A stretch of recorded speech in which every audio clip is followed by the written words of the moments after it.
क्या आपने कभी सोचा है कि जब माता सीता का हरण हो रहा था तो भगवान राम और लक्ष्मण कहाँ थे? और उससे भी बड़ा सवाल, उस भयानक जंगल में रावण को रोकने की हिम्मत आखिर किसने की?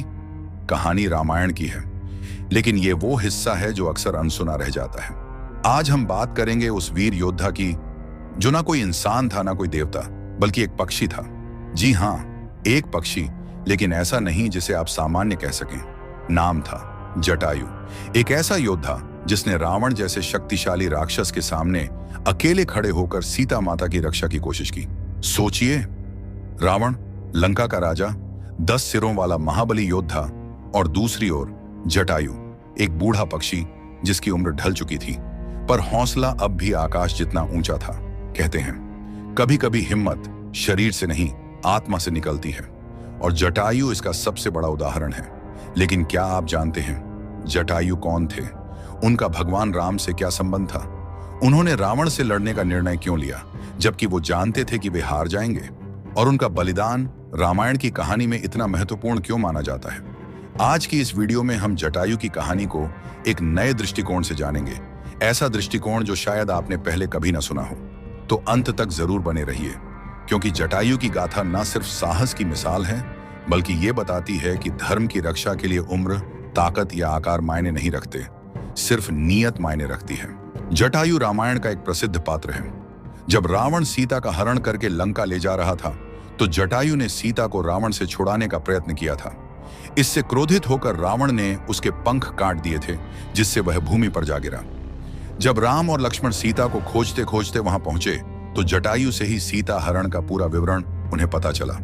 उल्लेखनीय है कि रामायण में संपाति और जटायु को किसी पक्षी की तरह चित्रित नहीं किया गया है, लेकिन रामचरितमानस में यह भिन्न है। रामायण अनुसार जटायु गृध्रराज थे और वे ऋषि ताक्षर्य, कश्यप और विनीता के पुत्र थे। गृध्रराज एक गिद्ध जैसे आकार का पर्वत था। राम के काल में संपाति और जटायु नाम के 2 गरुड़ थे। ये दोनों ही देव पक्षी अरुण के पुत्र थे। दरअसल प्रजापति कश्यप की पत्नी विनीता के 2 पुत्र हुए, गरुड़ और अरुण। गरुड़ जी विष्णु की शरण में चले गए और अरुण जी सूर्य के सारथी हुए। संपाति और जटायु इन्हीं अरुण के पुत्र थे। पुराणों के अनुसार संपाति और जटायु 2 गरुड़ बंधु थे। संपाति बड़ा था और जटायु छोटा। ये दोनों विंध्याचल पर्वत की तलहटी में रहने वाले निशाकर ऋषि की सेवा करते थे और संपूर्ण दंडकारण्य क्षेत्र विचरण करते रहते थे। एक ऐसा समय था जबकि मध्य प्रदेश, छत्तीसगढ़ में गिद्ध और गरुड़ पक्षियों की संख्या अधिक थी, लेकिन अब नहीं रही। बचपन में संपाति और जटायु ने सूर्यमंडल को स्पर्श करने के उद्देश्य से लंबी उड़ान भरी। सूर्य के असह्य तेज से व्याकुल होकर जटायु जलने लगे।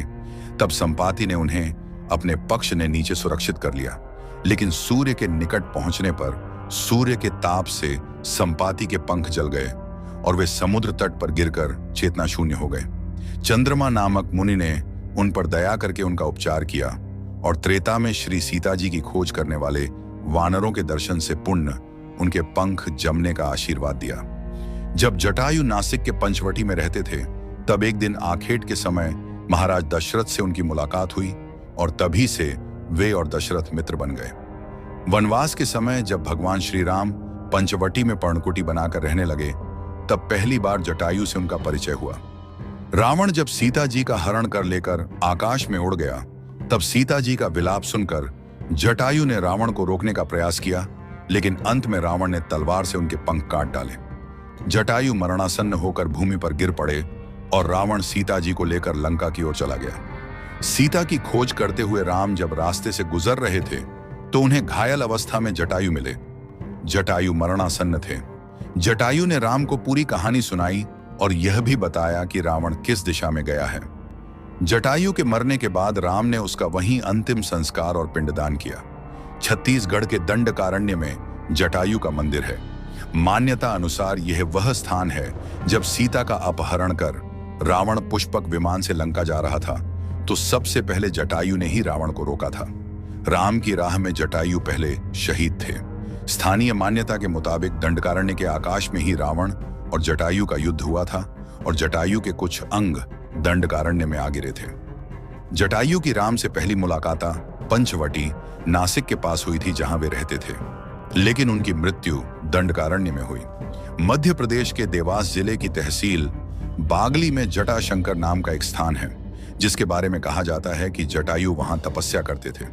कुछ लोगों के अनुसार यह ऋषियों की तपोभूमि भी है, और सब में बड़ी खासियत कि यहाँ स्थित पहाड़ के ऊपर से शिवलिंग पर अनवरत जलधारा बहती हुई नीचे तक जाती है, जिसे देखकर लगता है कि शिव की जटाओं से धारा बह रही है। संभवतः इसी कारण इसका नाम जटाशंकर पड़ा होगा। बागली के पास ही गिदिया खो है, जहां कभी हजारों की संख्या में गिद्ध रहा करते थे। दुर्गम जंगल से घिरा यह क्षेत्र हमें मंत्रमुग्ध कर देता है। यहां पहुंचते ही सच में ही लगता है कि हम किसी ऋषि की तपोभूमि में आ गए हैं।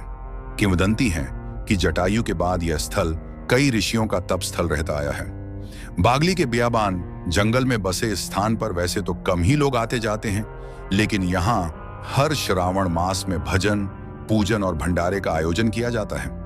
इस मंदिर केशवदास फरयाली बाबा के शिष्य बद्रीदास महाराज ने यहाँ की गद्दी संभाल रखी है। केशवदास महाराज की यहाँ पर समाधि भी है। यहाँ के स्थानीय निवासी सुभाष सिंह और मांगीलाल के अनुसार इस मंदिर का शिवलिंग प्राचीन काल से विद्यमान है। यहाँ स्थित पहाड़ का झरना 12 माह ही इसी तरह निरंतर बहता रहता है, न कम होता है और न ज्यादा। किंवदंती है भगवान राम के समय से यह झरना बह रहा है। कहां से इसकी धारा फूटी है और इसकी थाह क्या है, यह किसी को पता नहीं। हमारे पूर्वजों से सुनते आए हैं कि यह बहुत ही प्राचीन स्थान है। तो ये थी उस महान योद्धा की कहानी, जटायु की, जिसने अकेले रावण जैसे राक्षस को चुनौती दी। न ताकत देखी, न परिणाम सोचा, बस धर्म निभाया। आज हम अक्सर सोचते हैं कि अकेले क्या कर सकते हैं, पर जटायु ने दिखाया कि अगर इरादा सच्चा हो तो अकेला भी पूरी दुनिया के सामने खड़ा हो सकता है। उनका बलिदान केवल एक युद्ध नहीं था, वो एक संदेश था कि जब अधर्म सिर उठाए तो खामोश रहना भी पाप है।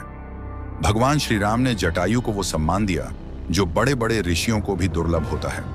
उन्होंने जटायु का अंतिम संस्कार अपने हाथों से किया, क्योंकि वे जानते थे जटायु केवल एक पक्षी नहीं बल्कि धर्म का प्रहरी था। अगर आपको यह कहानी प्रेरणादायक लगी तो वीडियो को लाइक और शेयर जरूर करें और कमेंट में बताएं, क्या आप भी जटायु की तरह कभी किसी अन्याय के सामने डटे हैं? जय श्री राम।